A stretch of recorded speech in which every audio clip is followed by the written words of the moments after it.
When people hear wrestling, they think of throwing people. Throws are one of the coolest visual parts of wrestling. Most iconic wrestling logos include one wrestler being thrown by another.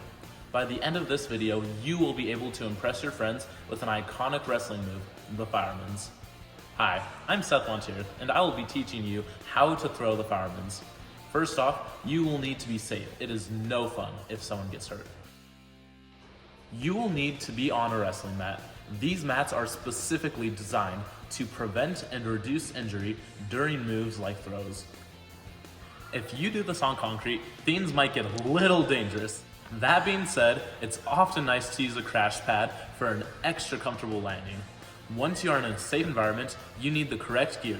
The only necessary gear for wrestling are wrestling shoes. Wrestling shoes give you good grip on the mat. Socks can be used, but they do not give good grip. Above all, do not use your regular shoes. During wrestling, you will often be rolling around the mat, so you want the mat to be as clean as possible. You do not want your face to be rubbing up against something that you stepped in the parking lot. Disgusting. Now we get to start wrestling. You need to be in a good stance. Your feet need to be shoulder width apart, knees bent, back straight, and hands in front. A good stance keeps you mobile and ready to strike. Each wrestler will be in a good stance, and one of the ways to get them out of their stance is to circle. Circle is exactly like it sounds. You circle facing your opponent like a shark circling in for the kill. To hit this move, you'll need to tie up with your opponent. Tying up is basically where you lock up with each other, just like this. Now, there are a couple of different kinds of ties, and they all have to do with how you are locked up.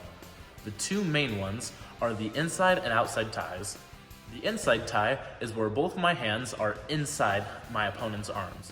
And the outside tie is where both my hands are outside of my opponent's arms. To hit a fireman's, you need to have the inside tie. Don't let your opponent get it. Use your circle to make them step, then swing yourself in and throw your opponent. Drive up with a hand that's between their legs and pull hard on their trapped arm. Make sure to cover when they hit the mat. Covering is just getting on top of your opponent so that they can't get back up to their stance. So for the flare, I just come and I just go. So now, whenever you need to hit a fireman's, you'll be prepared.